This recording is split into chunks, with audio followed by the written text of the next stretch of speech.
Opa! Meu nome é Yuri. Estou aqui para apresentar para vocês a série Educação no Campo, dedicada aos jovens aprendizes do campo e suas comunidades.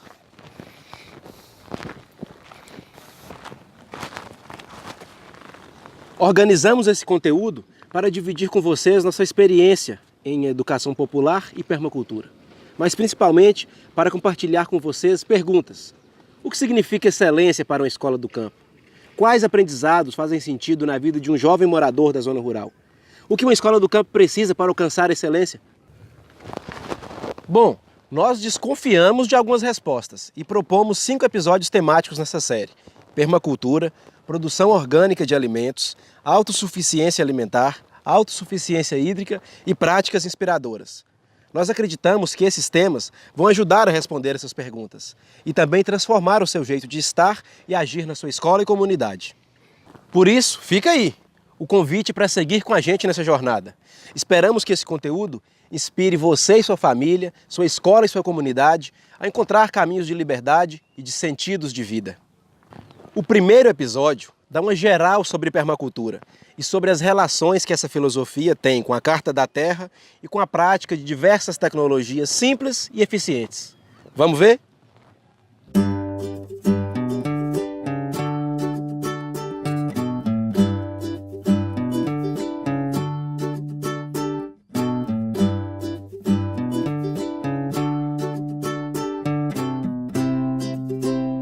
Permacultura, na verdade, é um conceito de vida, né? Que tem os seus princípios básicos, né? Suas éticas, né? Que é o cuidado com a terra, né? Cuidado com as pessoas, cuidado com os excedentes, né? Eu poderia também dizer o seguinte, que permacultura, do meu ponto de vista, é você ter responsabilidade com seus atos, né? Tudo aquilo que você for fazer, antes de você analisar, né? Se o ato que você está praticando ou vai praticar, mesmo que seja favorável a você, né, mas que também seja favorável à natureza, né, que seja favorável a outras pessoas, né, que seja favorável ao planeta, né. Para ser permacultura, né, tem que ter uma permanência cultural. Por quê? Não adianta, como eu sempre falo muito, não adianta você ter todas as práticas de permacultura ou fazer elas, mas em um lugar determinado. Vou dar um exemplo. Sou permacultor aqui dentro do sítio, mas quando eu viajo eu esqueço dos conceitos, né? Eu não pratico eles, né?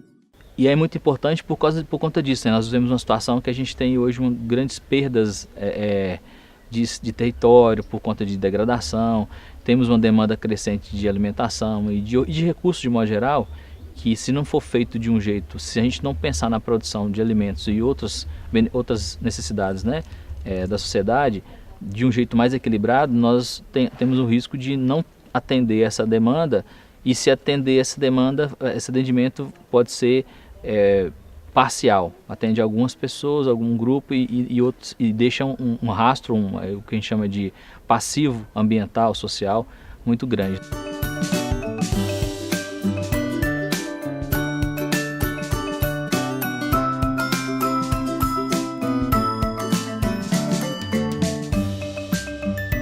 Como que a gente pode produzir alimentos sem nenhum tipo de veneno, né? Utilizando os recursos naturais, como que a gente pode também disseminar outras tecnologias que facilitam a vida do homem do campo, que façam com que ele viva dignamente, né? Na permacultura não existe lixo, tudo é reutilizado, é reaproveitado, tudo tem mais de uma função dentro da propriedade. Na permacultura você tem ferramentas que permitem essa integração, né? De você pensar desde a construção, a destinação dos resíduos, ao trabalho, né, a gestão do tempo no trabalho, a questão da renda, né, de equilibrar a renda e a questão ambiental, né, a preservação. Então a permacultura ela acaba trazendo isso, quer dizer, o consumismo ele precisa ser revisto no sentido que ele é o que gera todo esse processo de distração e de desperdício e de sobra de recursos que se não for trabalhado como recurso vira lixo, né, e cria outro problema, né. Porque esse lixo vai inutilizar a água, vai inutilizar solos, vai inutilizar vários espaços, né? Espaços mesmo, a questão de habitabilidade, né? E nesse sentido aí, o que a permacultura tem de filosofia, ele mostra a importância de pensar nisso. Quer dizer, eu só vou produzir um plástico para algum objetivo se ele de fato for necessário, né? E eu vou ter que ter um caminho para esse resíduo que sobrar poder ser reutilizado até o limite possível, né? E se ele não tiver mais nenhuma outra finalidade, aí você tem que pensar numa forma de destinação, né, que vá ocupar o mínimo de espaço possível e não vá para local que não deveria estar, né?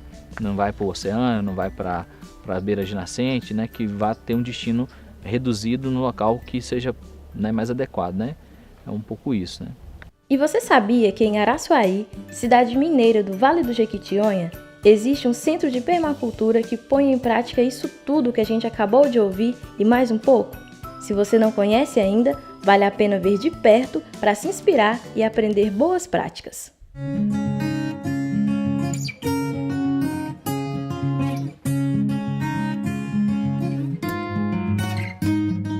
O Sítio Maravilha é um laboratório de tecnologias alternativas e desde 2005 vem se tornando referência para as práticas de permacultura na região. É um modelo de desenvolvimento integrado, harmônico e sustentável para o Vale do Jequitinhonha e o semiárido brasileiro. Aqui são realizadas diversas oficinas para disseminar tecnologias como hortas mandala, espiral de ervas, círculos de bananeira, produção de composto orgânico, produção de mudas e cozinha experimental para o aproveitamento máximo dos produtos disponíveis. O sítio também aplica alternativas de manejo racional das águas, saneamento ecológico e bioconstruções. Também está sendo desenvolvida uma agrofloresta e criação de pequenos animais, experiências que vêm sendo espalhadas e aplicadas pelas comunidades da região. O Sítio Maravilha é a mistura de um desejo, de um desafio, de um aprendizado. Um lugar que não produzia absolutamente nada, como é que ele pode ser produtivo? E como você pode transformar esse lugar num lugar de produção autossustentável, sem nenhum milagre, a não ser o trabalho dos homens e o aproveitamento, o reconhecimento de tudo que a natureza traz. Eu fico muito alegre, né? Porque ali é meu prazer, né? De estar ali lidando com a terra, principalmente sabendo que é uma vida que eu vou ajudar para frente, né? Que eu vou plantar e vai sair. Para mim é muito importante. O sítio está localizado a 28 quilômetros do centro da cidade de Araçuaí e é banhado pelo rio Jequitinhonha. Quem vem chegando da cidade logo percebe a diferença. O ar é mais úmido, a paisagem mais verde, muitos passarinhos e borboletas. São 12 hectares de áreas cultivadas em sistemas ecológicos, o que cria um microclima fértil e abundante. Aqui, descobrimos que o homem não pode simplesmente explorar, tirando o que a terra tem de melhor, sem nada devolver a ela. É preciso haver uma relação de troca, cuidado e respeito. Se a gente se inspira na natureza, observa seus padrões e movimentos, a gente aprende mais, produz mais e tem uma vida melhor e mais digna. Olha, aqui já tem bem tempo que eu estou trabalhando aqui, já tenho bem uns anos, e para mim é uma terapia, sabe? Você ficar assim praticamente a semana, mês, já tem anos que eu estou aqui, conviver com as plantas, com os animais, entendeu? Um local na região que eu gosto muito e eu sinto muito bem, sabe? Cuido muito, trabalho muito com viveiro, mexendo com mudas, mexendo com plantas. O sítio hoje ele tem uma grande vantagem na nossa cidade. As diversidades que existem, né? As opções de aprendizado. Então foi um bem que veio para Araçuaí, cada dia mais. Eu sinto mais alegria de estar convivendo com isso.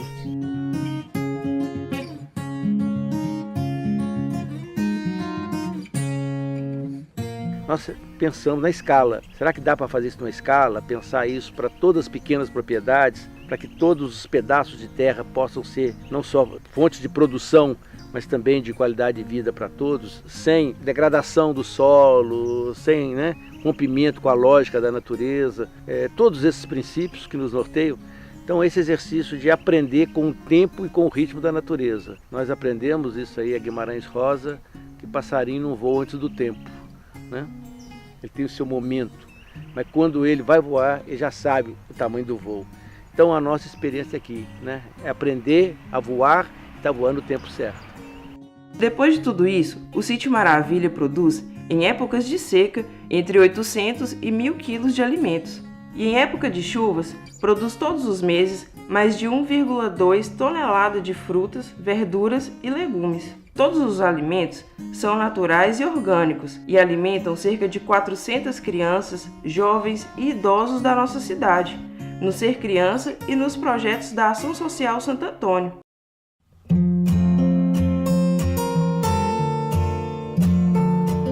Você conhece ou já ouviu falar da Carta da Terra? A permacultura tem muito a ver com ela. A Carta é uma declaração humana que representa todos os povos da Terra, que é nossa casa comum, escrita para inspirar o enfrentamento das principais questões da humanidade, tais como a desigualdade, a violência, a falta de integridade, o desrespeito e a degradação do meio ambiente. A permacultura, no nosso entender, é uma resposta contundente e prática a esses desafios, porque nos ensina a nos inspirar na natureza, a respeitar o meio ambiente, a honrar a terra e a nossa irmandade humana. Faz sentido, né? A Carta da Terra seria um canal, um portal para a gente contribuir para a melhoria do estado do mundo. Então, por isso que eu digo, talvez seja o projeto mais abrangente e de maior impacto que podemos colocar no nosso portfólio de ação. Nós estamos associando a Carta da Terra à ação ética. Ética é a escolha pelo bem comum. Mas essa visão de bem comum precisaria envolver uma consulta ampla a todos os povos da Terra e aí consolidar. E talvez assim a gente tenha uma visão de o que é bem comum, que seja realmente comum a todos os povos da Terra e seja global. Essa consulta foi feita a partir de uma sugestão de uma pessoa da ONU, que foi o secretário-geral da ECO 92, no Rio de Janeiro. E nos 3 anos seguintes a ideia começou a germinar e a partir de 95 começou-se essa imensa consulta a todos os povos da Terra. Então, a Carta da Terra define o que é o bem comum, na opinião dos povos da Terra. A Carta da Terra, para mim, acho que ela é mais do que um documento, né? Mas eu acho que é para a gente incorporar para a nossa vida mesmo, né? É uma forma da gente fazer com que a vida ela seja diferente, né? Com que as pessoas aprendam a partir daquilo ali, dos seus princípios, né? Que é cuidar das pessoas, o não à violência, né? Não é só essa questão de cuidado, quando a gente fala assim, de cuidado com a terra. Mas quando eu falo de cuidado com a terra, eu estou falando de cuidado com o mundo, né? Com as pessoas, delas poderem ser mais afetuosas, se abraçarem mais, de ter o respeito, de respeitar as diferenças. E isso, assim, eu acho que o mundo está precisando. Né? Precisa. Seria muito interessante que vocês entrassem em contato com o texto da Carta da Terra, que, de forma muito simples, envolve 4 grandes áreas. A primeira grande área é honrar todas as formas de vida que existem no planeta. E isso leva naturalmente ao segundo ponto, que é a integridade ecológica. Mas também honrar todas as formas de vida no planeta leva a justiça social e econômica, e honrar todas as formas de vida no planeta naturalmente nos leva a uma cultura de paz e não violência.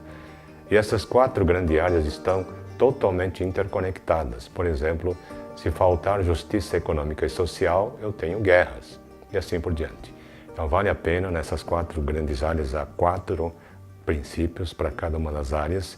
Significa que nós temos 16 princípios que definem inclusive as ações na direção da realização do conceito de bem comum. O que nós estamos precisando é de ajuda para fazer com que mais pessoas no mundo, primeiro, saibam que a Carta da Terra existe.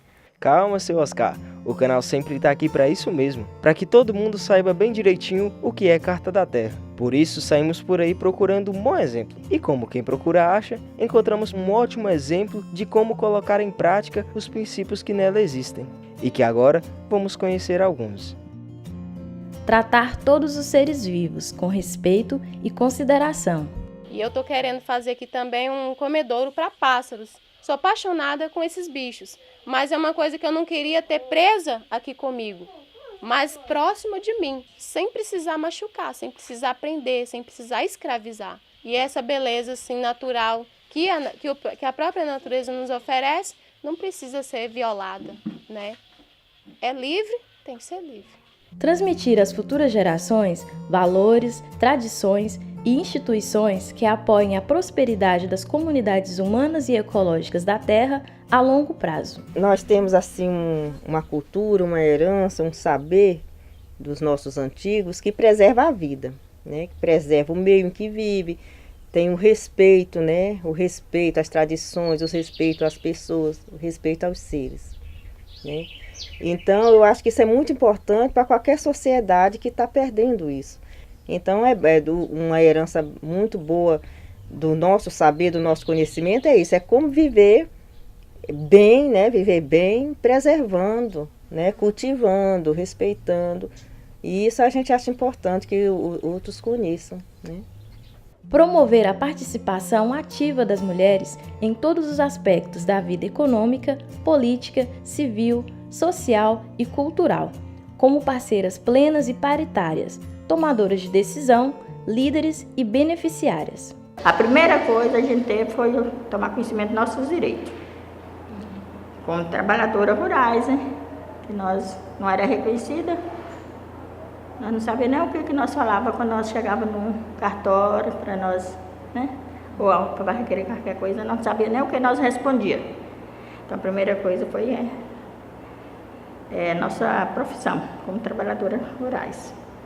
Aí daí para cá veio muitos direitos, né? O direito de ser sindicalizada, de nós ter nossa liberdade, que nós não tínhamos, né?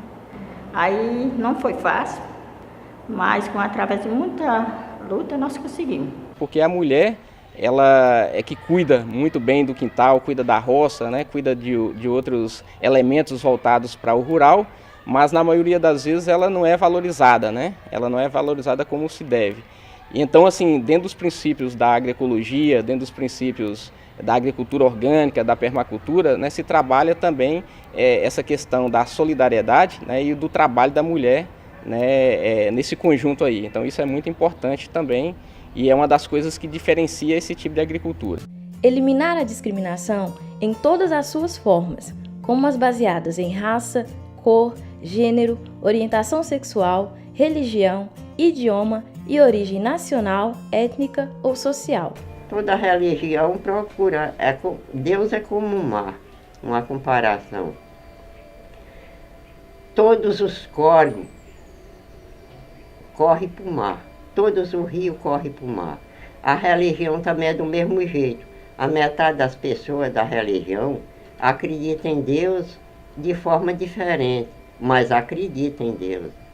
Então eu não vou julgar ninguém não. Todas as religiões gostam de mim. Por isso quem divide religião é doido. Vale lembrar que esses são alguns exemplos de aplicação da carta, mas existem exemplos infinitos. E se quiser saber mais, é só acessar cartadaterrabrasil.com.br. A gente vai aprendendo, vai vivendo e aprendendo, né? Porque, inclusive, tem aquele documento que o Papa Francisco fez, que chama Laudato Si, significa louvado seja. E lá ele refere muito àquela questão de cuidar da natureza, preservar a natureza, não é verdade? Isso é questão que nós temos que fazer a nossa parte, cada um fazendo um pouquinho, a coisa vai melhorando. E ele fala muito a respeito do lixo, não jogar o lixo em cima da terra. Esse cuidado eu tenho, que eu posso mostrar para quem quiser, eu faço buraco grande para jogar o lixo, entendeu? Quer dizer, armazenando o lixo para não ficar espalhado por cima da terra. Eu trabalho, aquela palha que sobra, eu não queimo, não. Eu deixo tudo ali espalhado na terra, porque ela vai apodrecendo e vai adubando a terra, entendeu? E assim por diante, por aí vai. As pessoas hoje, elas são empoderadas, elas sabem que podem, nós podemos fazer juntos. A gente vive e trabalha busca soluções simples, às vezes, para questões muito desafiadoras. A partir da hora que você passa a ser melhor, né, na sociedade, aonde você esteja, você pode perceber que as coisas também vêm a seu favor. Você percebe que as pessoas te olham com um olhar mais modesto, mais tranquilo, né? Mais sereno, né? Assim, desarmado da maldade, entendeu? Porque você, de fato, você passa essa tranquilidade, né? Esse olhar benéfico para as pessoas. Para mim, foi uma das melhores coisas que aconteceu na minha vida, foi o trabalho de permacultura. E cada dia que passa, você vai só agregando conhecimento, agregando valor. Quando eu vejo qualquer área desprotegida, eu me sinto como se fosse uma ferida no corpo, né? Eu me sinto até um corpo, né, que precisa de muito cuidado. Hoje, para mim tirar uma peça de madeira no mato, eu tenho que pensar muitas vezes, né, se de fato vai valer a pena, né? Sem a terra nada existe, né? Então, se a terra ela é o principal, a terra é mãe, né? Então, por que não ter todo o cuidado voltado para essa mãe? Esse sentimento também eu acho que faz parte do amor que eu tenho pela terra. E quando eu tenho esse amor, com certeza, eu não vou praticar esses hábitos, né, que vai prejudicar essa terra.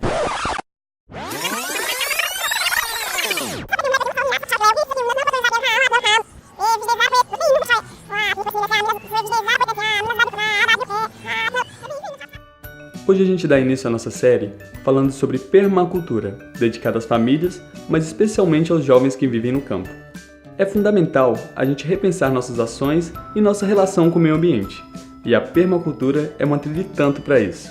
Recapitulando, basicamente, devemos observar mais a natureza para aprender com ela e fazer um trabalho cooperativo, sem nos esquecer dos seguintes princípios éticos: cuidar da terra, cuidar das pessoas e compartilhar os excedentes, inclusive conhecimentos.